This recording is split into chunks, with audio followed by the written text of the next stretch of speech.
Okay. So without further ado, I closed my notes. Let me pull my notes up again. Here we are. Okay, so a few more folks have joined. That's great, fantastic. If you've just joined, please feel free to let us know who you are in the chat. Welcome to the Information Forum for the LOI Flood Risk Management General Reevaluation Study. Again, my name is Tyson Vaughn. I'm a sociologist with the Corps of Engineers, and some of you may remember me from November. I will be emceeing today.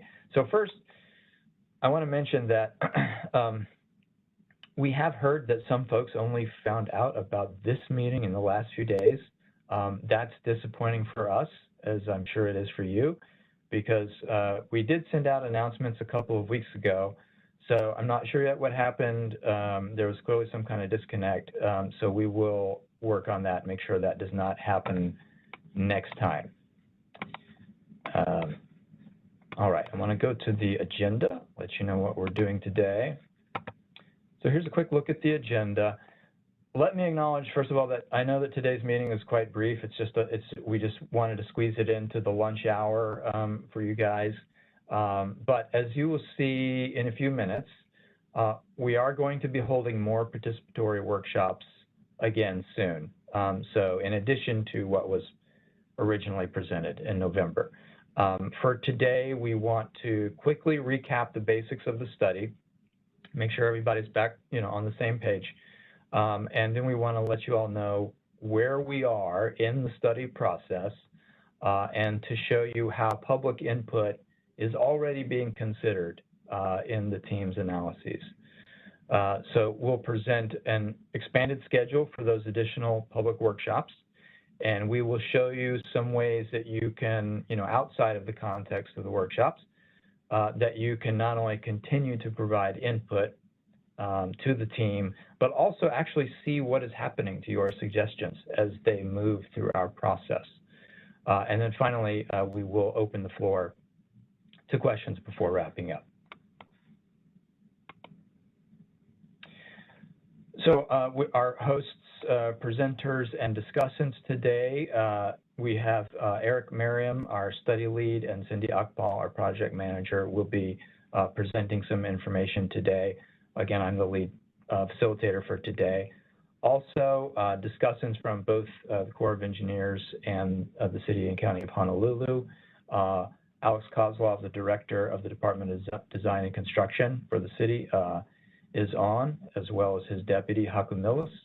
And the Chief Resilience Officer, Matt Gonzer, is on as well. And for, on the Corps side, we have our technical lead, Kelly Philbin, and Jeffrey Herzog, who's the Deputy Chief for Civil and Public Works, Honolulu District.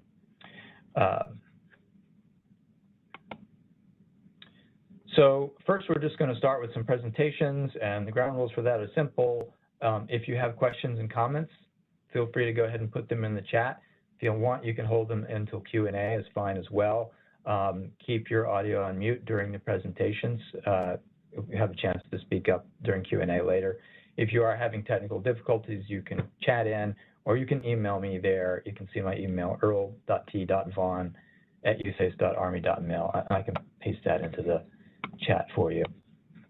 Let's see. Let's only go ahead and do that right now so that you have that. See, I see some folks saying who they are in the chat. Appreciate that. Thank you. Okay, so I want to turn over for some opening remarks to Director Alex Kozlov. Alex, take it away. Tyson, thanks very much for that. Great job as always by you and the USACE team. I'm Alex Kozlov, the Director of Design and Construction for the City and County of Honolulu. The city is the non-federal sponsor for this effort and has partnered with the Corps of Engineers to make sure that to make this right project happen. I just wanted to pass on that this is a must-do project. We need to protect the LOI watershed and the biggest economic engine in Hawaii, which is Waikiki. And the city feels that this is a must-do project. The leadership of the city, including the mayor, is unambiguous in their commitment to this capital project. The mayor participated in November in all the workshops, both days of the workshops, and from start to finish, and engaged with everybody that he could and answered as many questions as he could, anybody that asked. To kind of set the stage for the rest of this discussion, this particular project, as we end up with this isn't a solution to everything. It's not a comprehensive project. It's only one piece of what could be many things that city, NGOs, the community can do to help protect the watershed. Just one piece. It's an important one, but it's one that will really focus on the riverine flooding risks associated with the watershed. Those are my opening remarks. I want to turn this over to a brief recap by Cindy, and then we'll go on from there. Thanks, everybody. Next slide. Thanks, Alex. Okay, Cindy Akpal, project manager. The floor is yours. All right, thank you. Good afternoon, everyone. So this slide here is to give a quick recap on what we had presented last November. For those of you who may not have been able to make those meetings, there are approximately 200,000 residents that live and work in this watershed, the Alawai watershed, which encompasses the areas surrounding Makiki, Manoa, and Palolo streams, all which drain into the Alawai Canal. The canal itself is a man-made feature that was constructed in the 1920s to drain the wetlands and was not intended to be a flood control feature. And so overtopping of the canal has previously flooded Waikiki and its surrounding Maukaside neighborhoods on several occasions.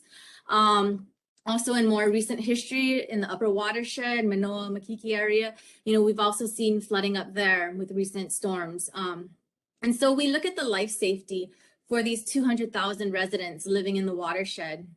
And so just this past December, 1 month ago, there was that Kona low that produced heavy rainfall.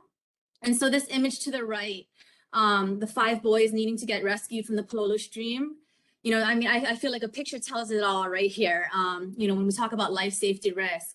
And also, not only in Palolo, but just a couple of valleys over in Nu'uanu, there was another 5 people that needed to get rescued there as well.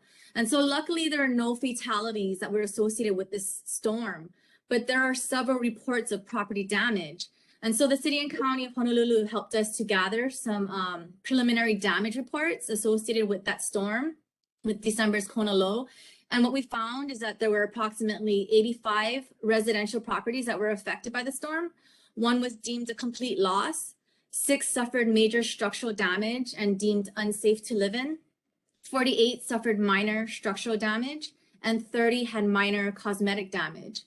And then there were 2 landslides associated with the storm, one in Palolo and another on Round Top Drive over in the Makiki, Manoa area. And so now you may be wondering, what size storm was this to have caused so much damage, right? And so a lot of people have been asking that same question. And so what we've gone ahead and done is we posted this to our updated FAQs on the project website. But essentially what we did is we had our H&H engineers, our hydrology and hydraulic engineers, we had them evaluate the precipitation frequency and flow frequency of the gauges within the basin. And what they found is that this storm can be characterized as a 20% annual exceedance probability, otherwise known as a 5-year storm event. And so that means that this watershed has a 20% chance, or a 1 in 5 chance every single year to see a storm of this magnitude. Now, please keep in mind that this analysis is specific to the Alawai watershed. So it could have been more or it could have been less in other places across the island. Now, moving on to the next bullet point, this watershed is economically important. As we all know, Waikiki is a major tourist destination and the revenue that brings in for the state. But in addition to tourism, there are also several businesses, restaurants, grocery stores, retailers, universities, all within this watershed, which also contribute to its economic importance. So this watershed generates 8% of the state's gross product and accounts for 11% of civilian jobs in the state, 12% of the state and county tax revenue. And so from an economic perspective, this is one of the most important watersheds in the state of Hawaii. And so finally, this watershed contains critical infrastructure. One good example is at the H1. Just last month with that December Kona low, that 5-year storm, we saw the H1 under Punahou overpass and at the Vineyard off-ramp in the westbound direction. The H1 is closed in those areas due to flooding. And so it really jams up the traffic and makes it difficult for emergency vehicles to pass through. And so in addition to infrastructure, this watershed also contains a number of critical facilities and services to the public, such as hospitals, fire stations, police stations, schools, and emergency shelters. And so with the urban density in this watershed, there is a relatively high volume of critical infrastructure, much of which is located within the potential floodplain. And so here at the bottom left, we show an image of the potential floodplain of a 1% annual exceedance probability event. And so, you know, with much of our critical infrastructure within that floodplain, it really reduces the ability for a quick recovery from any potential flood events. Next slide, please. So this slide provides a brief overview of what this general reevaluation study is all about. First of all, this is a new study. This general reevaluation study is a brand new study. The previously authorized project, after technical updates and modifications that were published in the 2020 EDR, well, that project was not economically justifiable, so it could not be justified at that federal level.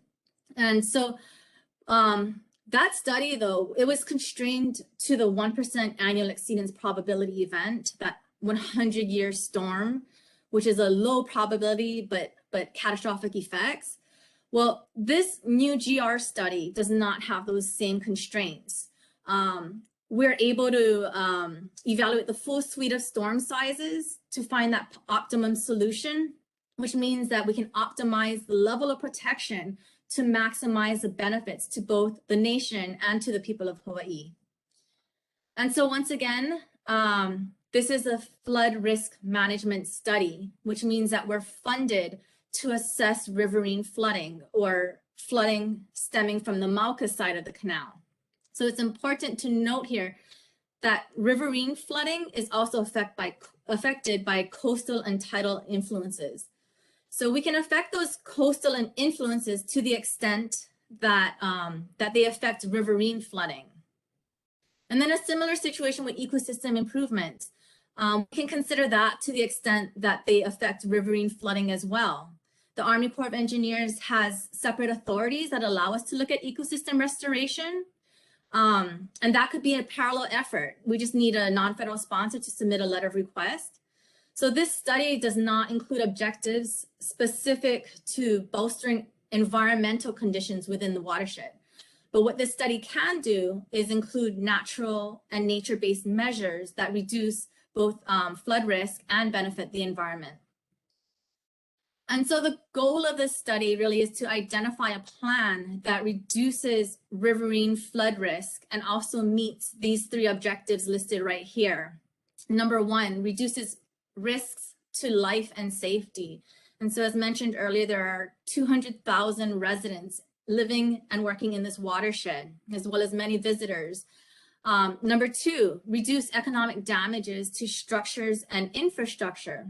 And number 3, to reduce economic impacts to commerce and tourism. And so these 3 study objectives, they really tie into the previous slide as to why we are here. And finally, public input is critical. It's very critical to the overall success of this study. So please continue to submit your comments, concerns, proposed solutions, feedback. And so Tyson and Eric will really be going over our updated public engagement plan and diving into that a little deeper here in a little bit. Next slide, please.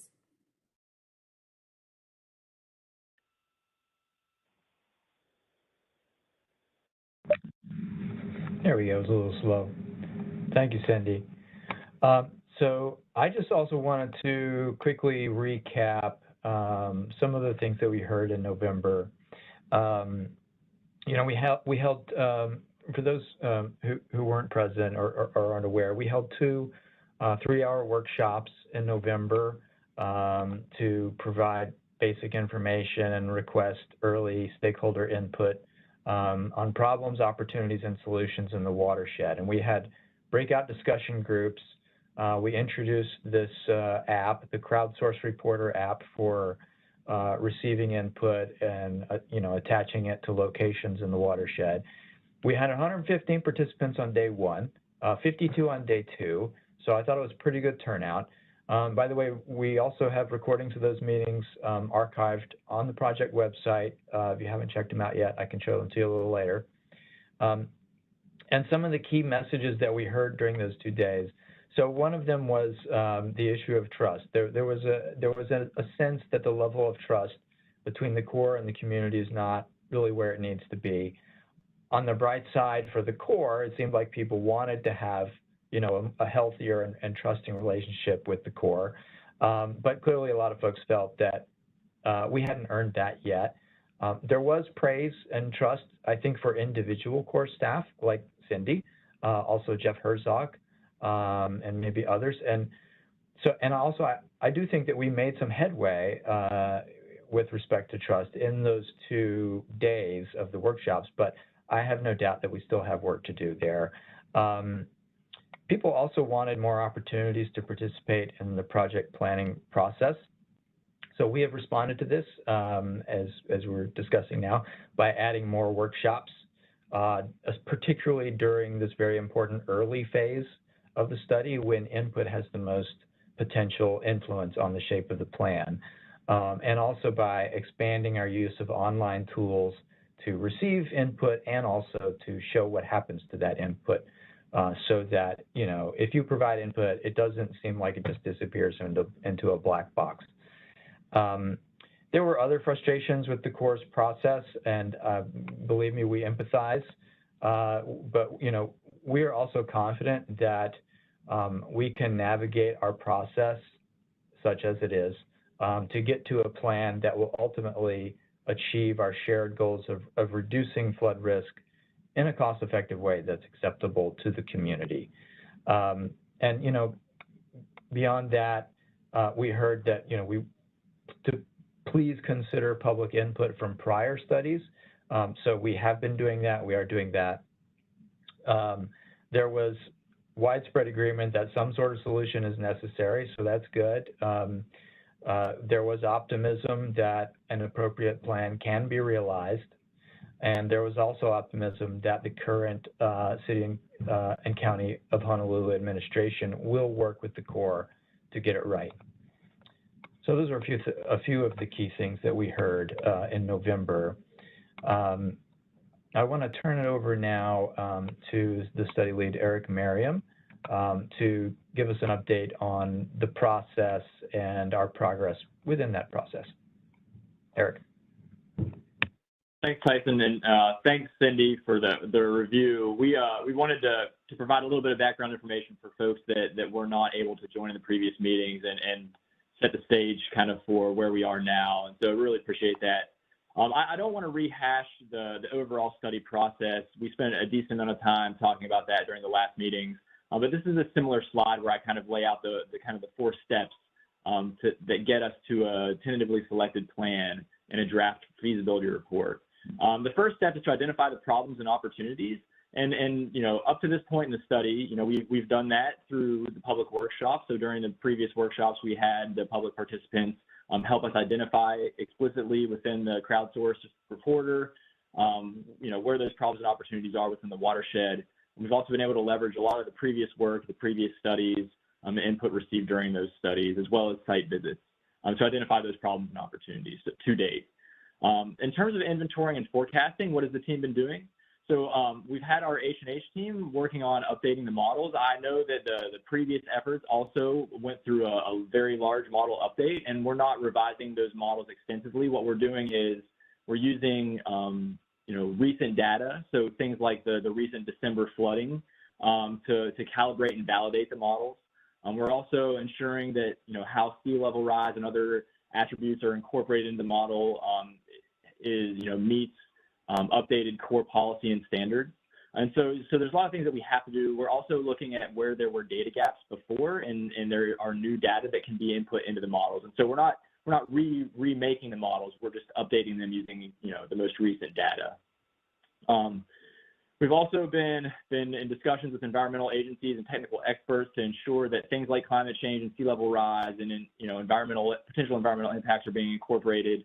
We're data gathering and we're conducting site visits to inventory and forecast current conditions. So all of these things that the team has actively been doing. With respect to developing alternative plans, and I know we'll be talking a lot more about that as we move forward in today's discussion, we'll be talking about the management measure tracker spreadsheet. So as Tyson alluded to a moment ago, you know, a piece of feedback we received during the last series of meetings was that there's been a lot of input submitted by the public and stakeholders in previous iterations of this effort that they feel weren't necessarily considered. And so what we wanted to do is we went back and we tried to capture all of the ideas that have been submitted in the past, as well as new ideas that are being developed by the technical team and new ideas developed by the public or presented by the public during the previous meetings, and incorporating them into a spreadsheet. And in that spreadsheet, we're going to be tracking kind of where the analyses are, you know, whether they've been screened or moved forward, so that folks can, you know, look at that online and understand where in the process we are and be able to comment kind of in real time. So we'll be talking about that a little bit more as we move forward. The study team has been taking a sub-basin, kind of by sub-basin approach to identifying any additional management measures that we want to consider in this study, in addition to those that were received during the, you know, in the previous meetings, as well as those that were identified in previous iterations of the study. And we're actively doing that now, and we're continuing to do that. We're almost, you know, done with that sub-basin approach in terms of management measure development. We'll be talking about that a little bit too. We are starting the initial processes of an analytical screening. And so, you know, that is where essentially we have what we call screening criteria, and it can be things like technical feasibility or whether or not it's within our policy or authority to address or implement such a measure, as well as things like economic or, you know, return on investment, right? The cost benefit ratio. Is it going to be economically justified from a federal perspective?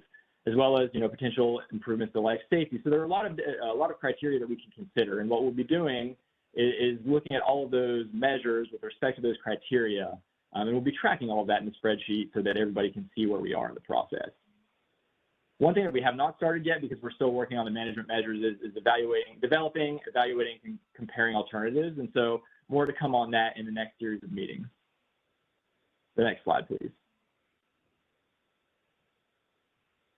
I know this is a very busy slide, and a version of this was presented in the last meeting, but I'm going to kind of step through it iteratively here. So at the very top, you can kind of see those 4 arrows that I just presented, the 4 phases that get us to a draft report and a tentatively selected plan. And so you can kind of see where those align in the overall study process. And so, again, so that's what I just discussed. The overall study process is study scoping, alternatives evaluation, analysis. So after the first 2 larger blocks in the middle, we'll have the draft report. And then after that, we'll be refining the recommendation and then trying to get the chief's report signed by the chief of engineers. But what I really want to highlight here is where public input in terms of meetings, and we're just talking about meetings here, is incorporated into this process. So we had our first initial round of public meetings back in November. So you can see those are the 2 kind of white circles on the lower line. Those meetings were great. As Tyson mentioned, we had a lot of input. We had a lot of participation. One piece of feedback that we received strongly was that the public wanted additional, right? You all want additional time, you know, points in time when you can engage with us during the process before we get that draft report. You know, the original engagement opportunities, which were the white circles, kind of had the phase 2 event being, you know, a public input on the focused array of alternatives. So at that point, we would have had our alternatives that we would have been comparing. But again, the feedback was we want additional, you know, contact prior to that. So what we decided to do was we have this meeting, which is kind of where that yellow arrow is showing us here. We're going to have a series of sub-basin workshops. So we're going to kind of walk through each of the sub-basins. So Makiki, Manoa, Pololo, the Alawai Canal. We're going to have a series of workshops. We're going to talk through the management measures that were considered, the ones that were screened, why they were screened, and how they might be incorporated into alternatives moving forward. And at that point, it will be an opportunity, you know, to raise questions, raise concerns, offer any additional information, and make sure that everything has been captured kind of in that initial phase. And then once we do that, we'll be taking all those management measures that we've identified and that are going to move forward, and then identify and create our final array of alternatives.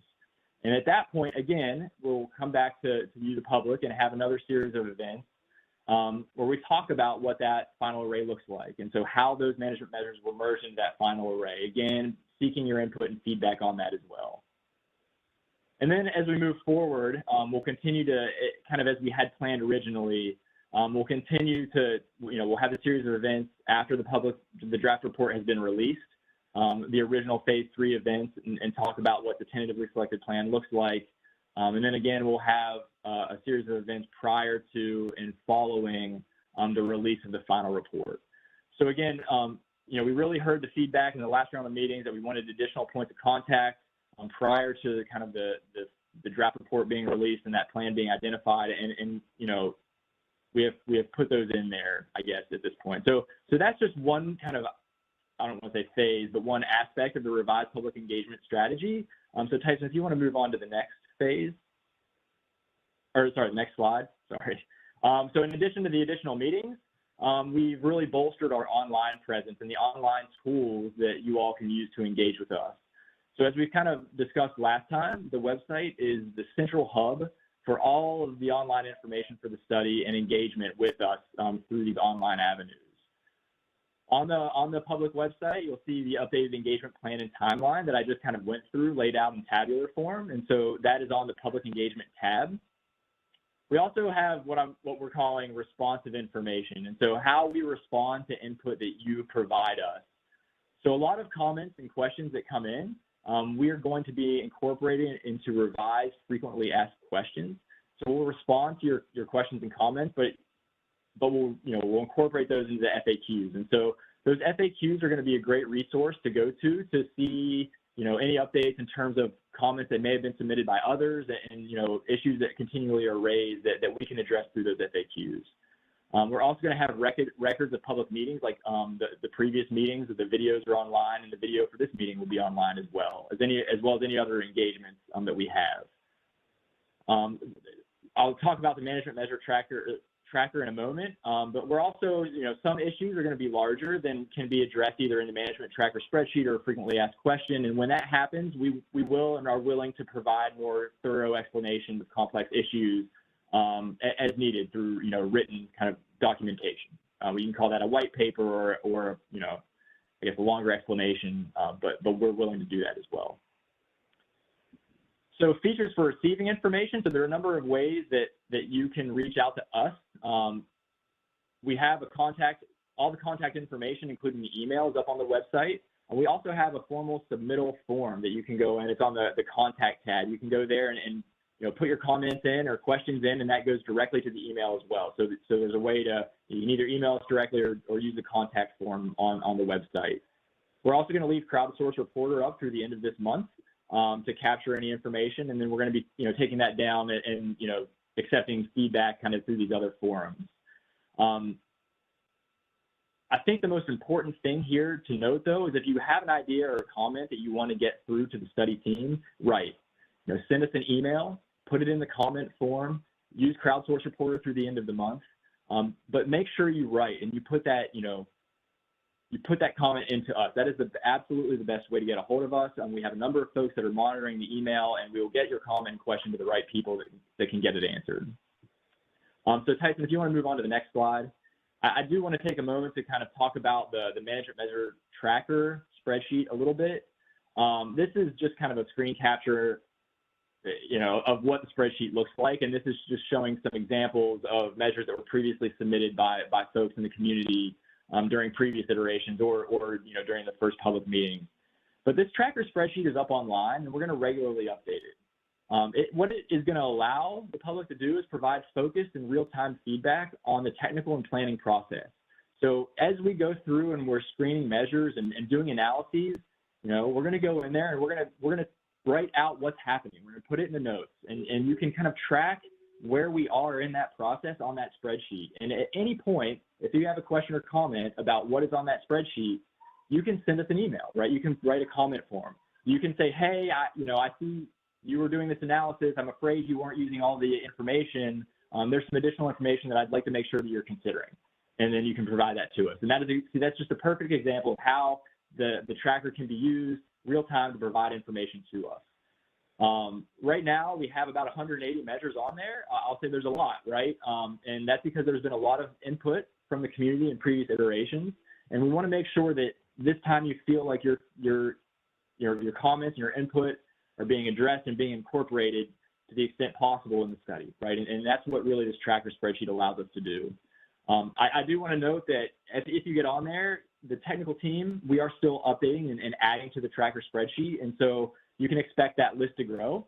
But at some point, and Alex is going to talk about that in a moment, we're going to have to stop accepting new ideas, and we're going to have to start analyzing the ideas that we have, right? We're going to have to start taking those ideas, screening out measures, and putting it through the planning process.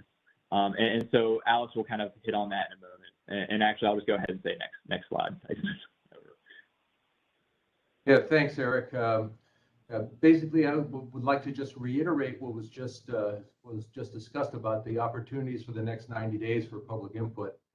I think it's after today, sometime in March and April, depending on the input that we have and the analysis that we go through, we'll have several sub-watershed targeted workshops, very similar to the ones we had in November. Those 2 to 4 workshops will come in March and April. In the meantime, the website and email associated with the website are the best ways for the public to provide input to the Corps and the city on your ideas. Now, I've been kind of monitoring the chat today. Lots of ideas, lots of thoughts and things. The best way for us to be able to address those and to consider those is to put them in an email or through the website contact list. Crowdsourced Reporter will be on till the end of January, and we want the public obviously to inform the process. If you want to be heard, write something down on an email or through the website. And right now, that tracker website, tracker spreadsheet's got 188 thoughts. And we'll look at every single one of those. But at some point in time, after those April and May or March and April workshops, the Corps of Engineers is going to have to start doing their work, and that means kind of honing down on the alternatives. And we'll be doing that starting in the springtime of this year. At the end of the day, a year and a half from now, there will be a recommendation from the Corps. The city will either approve or accept or decline that recommendation, and it will be their project or not. The key here is that the city is committed to doing the right project. And we don't necessarily have to do a project at the end of the day if the recommendation from the Corps isn't something that we want to do. But we as the city are entrusted with the protection of the city. And that is why we are committed to this project. And that the commitment is a responsibility that we have based on the need to protect the property, people, and livelihoods of a couple of 100,000 people in Honolulu.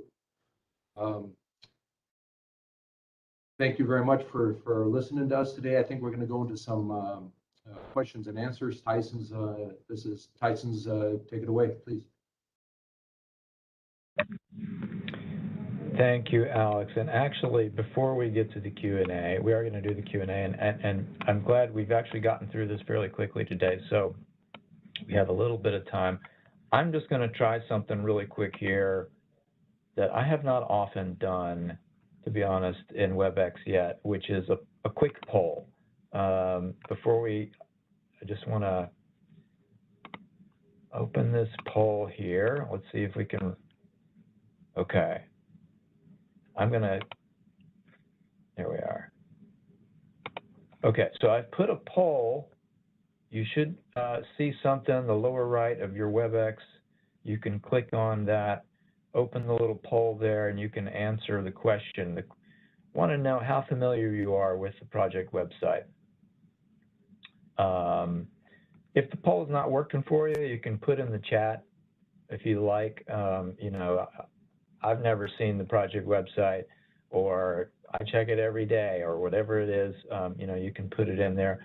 Just want to get a sense of that, because we are using it, you know, as a communication hub, and so I would encourage you to check it out if you haven't yet, and you know, we'll be using it fairly heavily moving forward. So this is good to know. I see some responses coming in. It's great.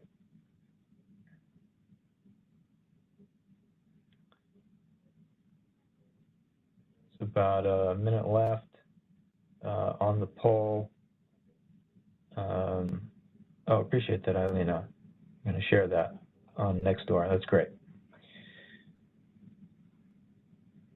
Okay, cool. So we've got about 2/3 of folks have responded so far, and it looks like most people are saying, I've checked it out once or twice.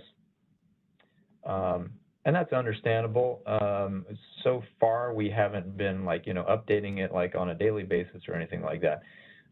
So that's understandable. But as we are discussing here, and as I'm going to show you in a minute, we are going to be using it a fair bit as a communication hub, and we, you know, maybe other channels as well, but we will definitely be using the website. So I do encourage you to check that out, at least periodically. Take a look and see if there have been updates. And we're going to be instituting some things on the website to make it clearer when there are updates as well.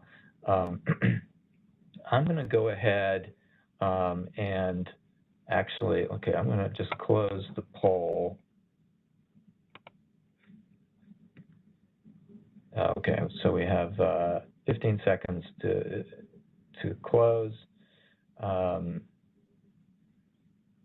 seconds, and I will share. Let's see if I can share the poll results with you.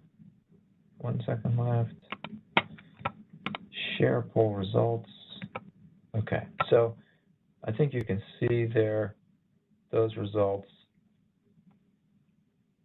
so far. Again, it's mostly I've checked it out once or twice. A few folks have never heard of it. That's fine. Now you have. A few folks say I know of it but haven't really visited. And even there's just a few folks who frequently check it for updates, so that's great. So I do encourage, again, you to check that out.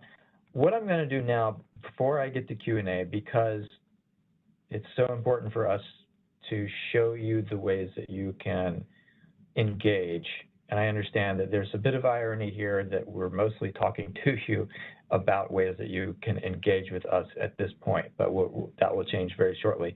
But I want to also, I'm going to just share with you, I actually want to show you the website for those who are less familiar with it. So I'm going to share my browser. Okay. So hopefully you see my browser here. There's my WebEx page. And this tab, I have the website. Let me see if I can make this a little bigger for you. So here's the project website, honolulu.gov/LOI. This is the home page. So you see there's some basic information here. I'm not going to go through, you know, every single thing on the website, but okay, why this is important. Now on the public engagement page, so here's some information. This is one of those pages you might want to check out fairly frequently. Here's the, you know, the WebEx URL, and then down here we have the public workshop presentation slides, so you can download today's slides as well as the slides from November. And we also have the recordings are located on this Doc to Share folder, so you can click there. The Crowdsource Reporter app, here's a link to that. We also, again, have a contact page, and we have this email. You can reach out to us as well.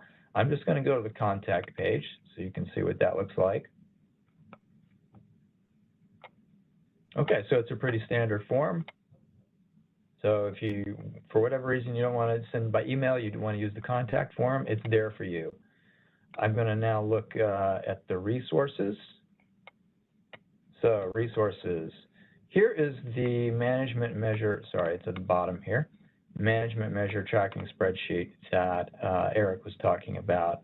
And I think, did I already download that? Well, anyway, I won't do that right now. But you can come here, you can download that spreadsheet, and you can take a look at everything on there.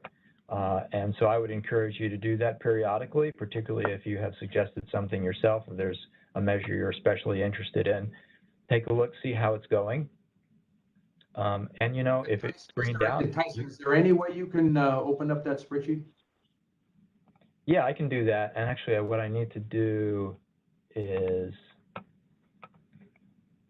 I'm going to just share my screen with you. That'll be easier. Okay, now I'm sharing the whole screen. Okay, so this way. Okay. All right, it was in my browser anyway. So yeah, clicked on that. And so here's what you will see. I'm going to enlarge it a bit. So you can see it looks just like what Eric was showing on the slide. You know, these are the fields we have right now. We could perhaps add other fields as appropriate as we go through. Everything is under consideration currently. So I just wanted to mention that, you know, this will not only allow you to see how things are going, but let's say something is screened out at some point, you know, and if it's something that, you know, you feel like you have more data on that you think we should reconsider, feel free to reach out to us again.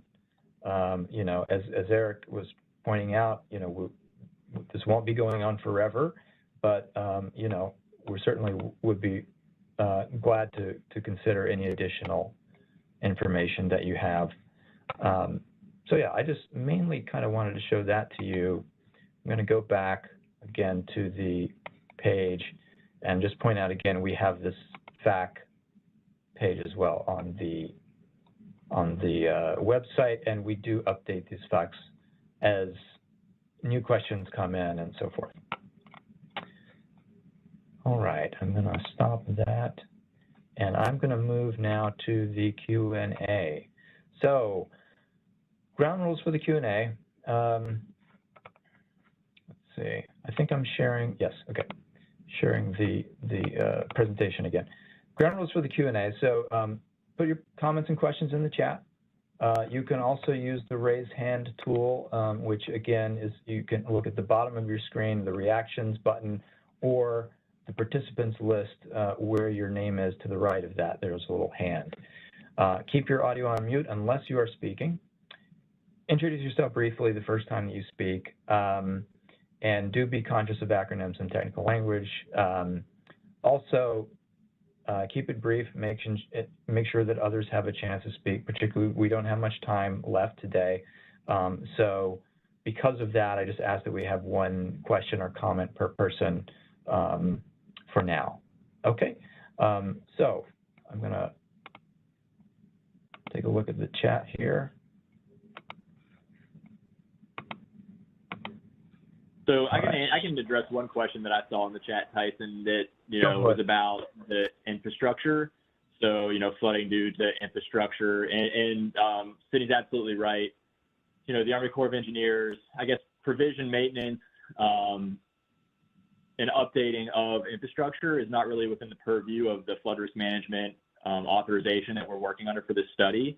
So that is not necessarily something that we can include here, but what we can do is you know, aspects or things that we do to address flooding within the streams or, you know, coming from the stream. So if we were able to lower floodwaters within the stream channel that infrastructure drains to, then we can have an impact or benefit on flooding that's due to that infrastructure, if that makes sense. So can't necessarily directly go and update or alter the infrastructure itself, but we can take action within the stream channel to reduce or, you know, lessen the effects of flooding due to that infrastructure.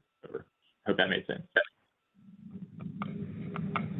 Thanks, Eric. I see a couple more questions coming in here. And by the way, if we're ignoring your question and we have somehow missed you, then feel free to paste it again or raise your hand again or whatever. But I see Karen has asked, can you say a little more about the Crowdsource Reporter app and how to use that? So we have that link on the website. Oops, it looks like yes.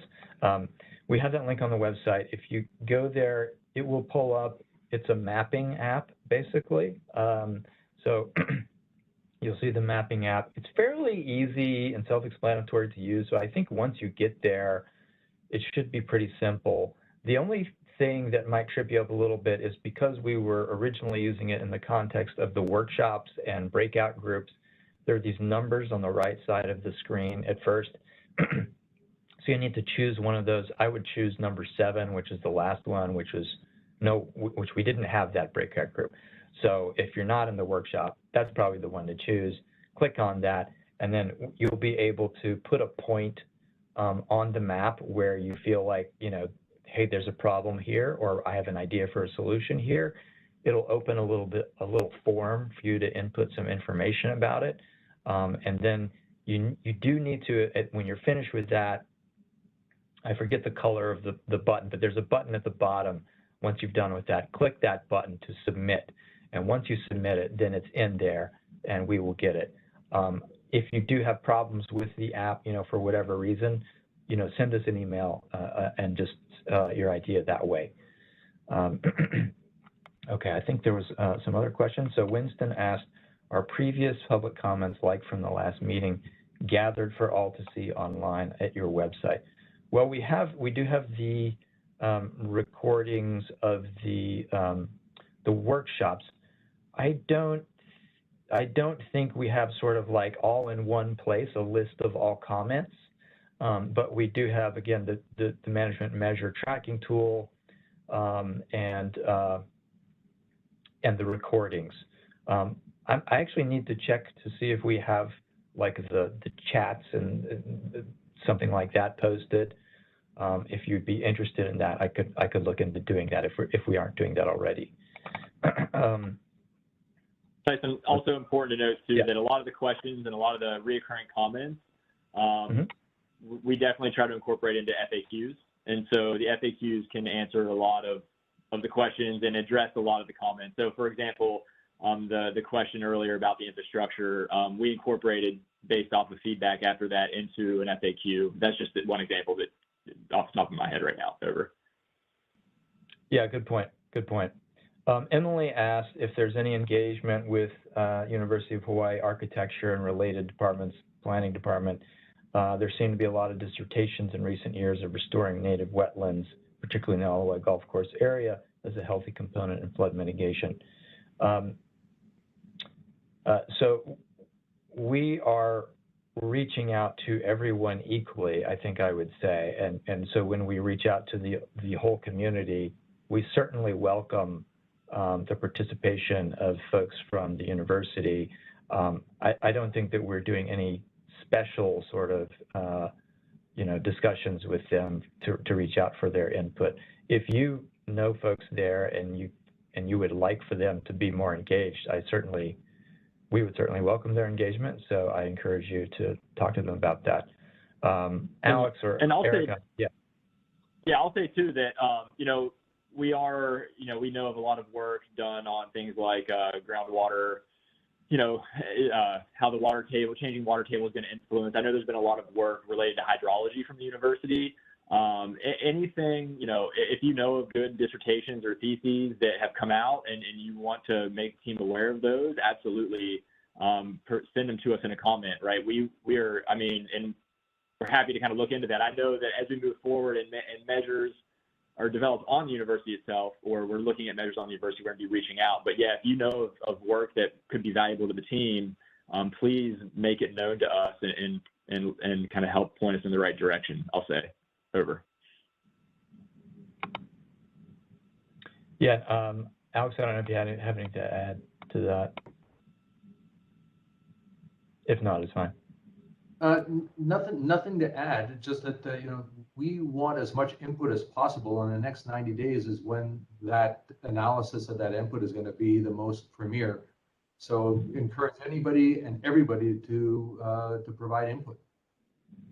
Okay, great.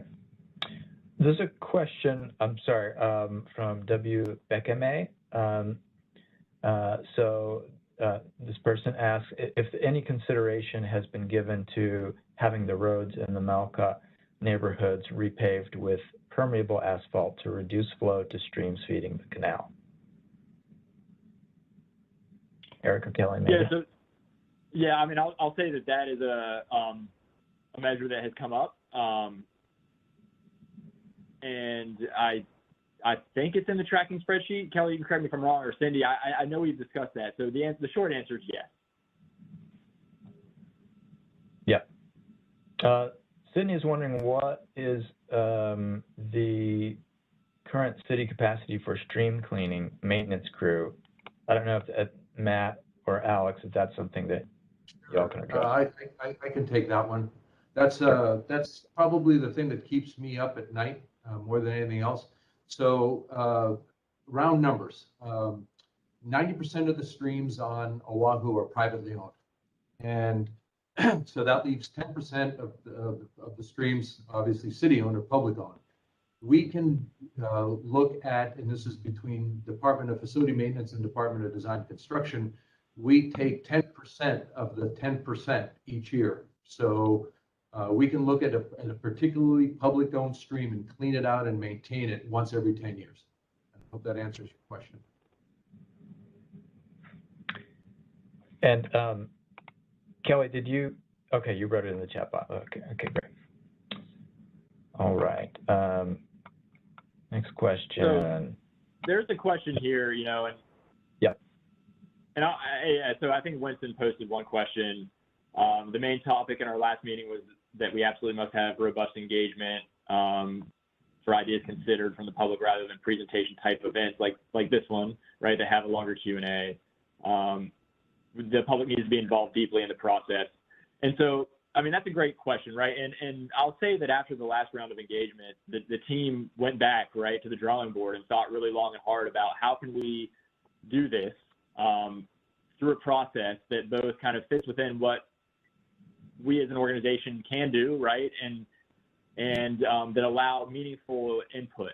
And so, really we believe that, and it's our, what we have identified as the path forward and the best path forward, given all the constraints that we have, is to have a combination of meetings, right, these workshops. And so this meeting very much is kind of a presentation style event with a smaller Q&A where we kind of lay out this path for you, right? We want you to better understand how to engage. And so, but these workshops, right, the workshops are meant to be similar to the first one, where it's more of an actual engagement, where, we can break out into small groups and we can have meaningful discussions and we can have conversations about specific things. And so the next series of those workshops will be like that. But, we realize that, no matter what, unless we sit down for an entire day, for multiple days, right, we're not going to be able to hear everybody and hear everything. And so that has to be coupled with a very strong online presence, right? So even if you can't get your question or comment heard here today, you now have multiple strong avenues to go and put that feedback in online. And, we're providing tools that we believe and, that will actually give you an opportunity to see, I want to say real time. It's not real time, right? But, within a week or so of an analysis happening, you can get online and see what's happened. And then at that stage, you can provide comments and feedback. And you're at that point providing input into the planning process, right? And so we, between those two things, right, those meetings, the workshops where it is very much more of an engagement opportunity to have a discourse between us, right, the team and the public, as well as that online, kind of those online tools, really, does provide the opportunity for the public to engage, right? And we will again address every comment that comes in through one way or another, whether it's an FAQ, whether it's a tracker spreadsheet, and make sure that your comments are heard, right? And so, we've identified that as the best path forward that kind of marries the needs and wants of the public and kind of, what what we can do as a team, if that makes sense. And I hope that addresses your question. But I want you to know that we really thought long and hard about this and have really made an effort to conduct this public engagement in a way where we address your comments and concerns the best way that we can. Over. Appreciate that, Eric. Yeah, I understand the concern as well. My background is in studying public participation and so forth, and I'm always someone who wants to push more and more and more, but I'm confident that what we have coming up is going to be able to be responsive to the public's desires and concerns as well. So I think we're going to get to a good place with the process that we have. Let's see, okay. And if I'm a little slow here and you guys see some other questions, then feel free to jump in. Okay, here's a question from Dr. Minerbi. Kindly, can you explain how the sub-aquifer map is relating to the all-Y flooding? I don't know, does anyone want clarification on that, or is anybody ready to jump in on that?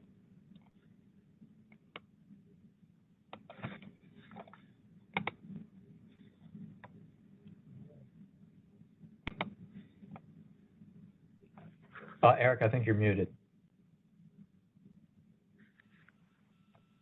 Yes, I am. I have children screaming in the background, so I'm muting myself in between when I talk so that you don't have to hear them.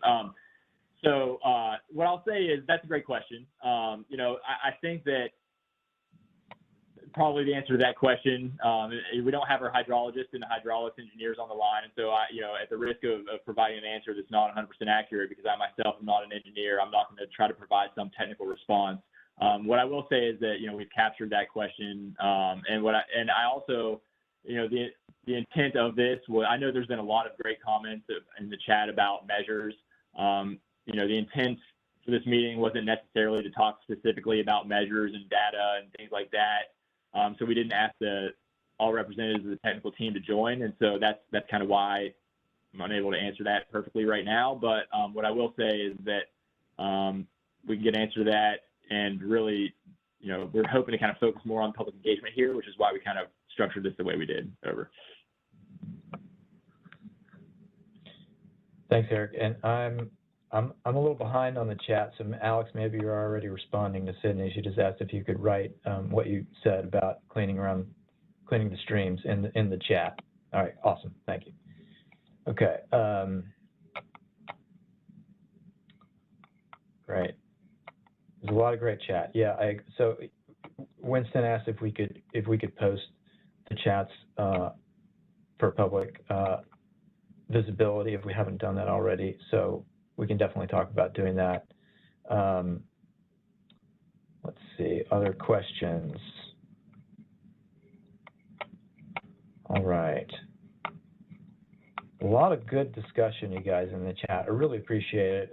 We're definitely gonna, be reviewing this chat and in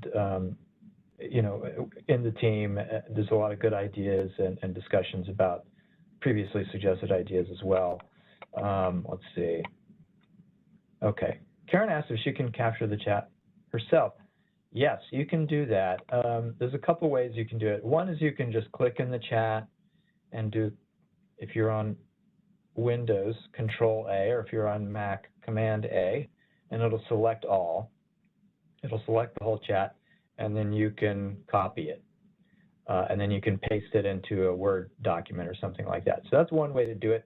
Another way to do it is when you actually click the red X, that red circle button on the bottom with an X in it, that's when you leave the session. A little pop-up will ask if you want to save the files, and so say yes.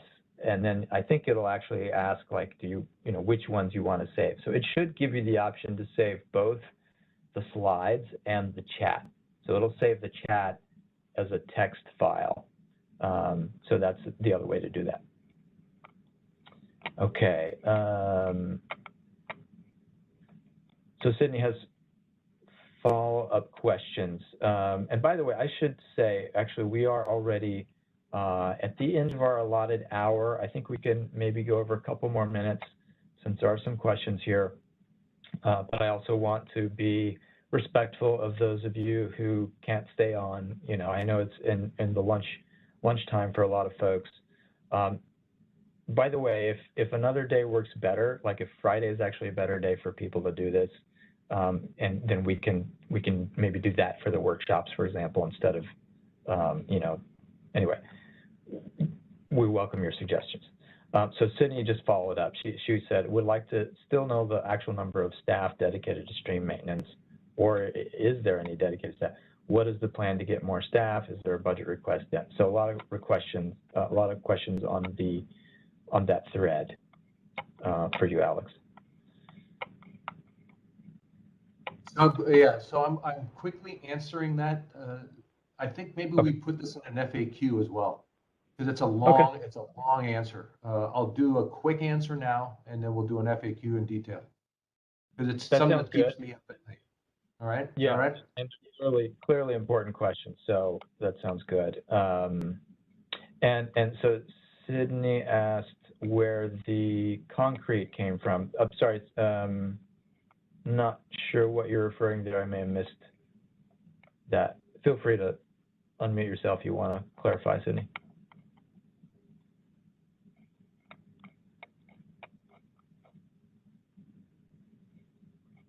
You may be muted. And it looks like it was from a chat, a couple lines above. So they're coming in fast and furious from someone else named. I know, they're coming in fast and furious. Okay, I appreciate it, Matt. Yeah, I heard 5 or 6 people. Okay, so this is just, it's basically continuing that thread. So I'm gonna allow that to sort of be its own thing, especially since Alex is going to be addressing that in detail for the FAQs and so forth. Last call for any other questions or suggestions right now. I think I'm going to go ahead and close this pretty soon, but if there's something that you've got burning that you want to ask before we do that, I forget if we mentioned it yet. The next workshops, we will be announcing those in February, I believe, right, Eric? The next round of public meetings, I think we have kind of for the March-April timeframe. So is that what you said? Sorry, Tyson. I was reading the chat. I was trying to see the other questions. It's hard to do both. I mean, we will announce the specific days and times that we're going to be doing those sometime in February. They will themselves be in March, April, but yeah. Yeah, that's correct. And you know, the last thing I'll say is we definitely received the feedback about folks not getting or hearing about this meeting. What I'll say is that we did send out a press release, as Tyson mentioned, 2 weeks before. You know, it's my understanding that it's incumbent upon the news agencies themselves to publicize it. And so, you know, I think we're gonna make a plan moving forward. You know, we heard that folks weren't hearing about this, and so that's why we sent out the additional press releases. We put it out on public or social media, and so we're gonna take a hard look at how we can make sure we get the word out next time so that everybody hears. I still think that we had great participation today, so I really appreciate everybody's time and working with us on this. Over. Likewise, yeah. All right. Well, thanks everyone. Please stay engaged. Please continue to reach out to us via email. I should go to my final slide. Mahalo. Via email, via the crowdsource reporter, via the website, whatever it is. Please do stay engaged and send your questions and suggestions to us. And we are looking forward to seeing you again very soon. Mahalo.